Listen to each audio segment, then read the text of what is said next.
ও সোনা, তোমাক কত যত্ন কইরা কৃষক করছে, অনেক টাকা পয়সা খরচ কইরা কৃষক করছে।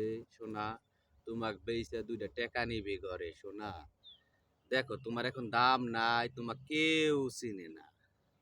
তোমার যদি দাম থাকতো দেখতা যে অনেক প্রশাসন, সাংবাদিক তোমাক নিয়ে কত টোল করতো। এখন তোমার দাম নাই, তাই তোমার কেউ চিনে না। কৃষকের মনে অনেক কষ্ট, তোমাকে বেচা যেই টাকা খরচ করছে জমিতে তাও হবে না শোনা। কৃষকের অনেক বড় লস। তা কৃষক ভাইদেরকে বলি, শোনা তোমাক যেভাবেই হোক তুইলা বাড়িতে নে। শোনা, তুমি কৃষককে কষ্ট দিও না, তুমি এখানেই থাকো শোনা।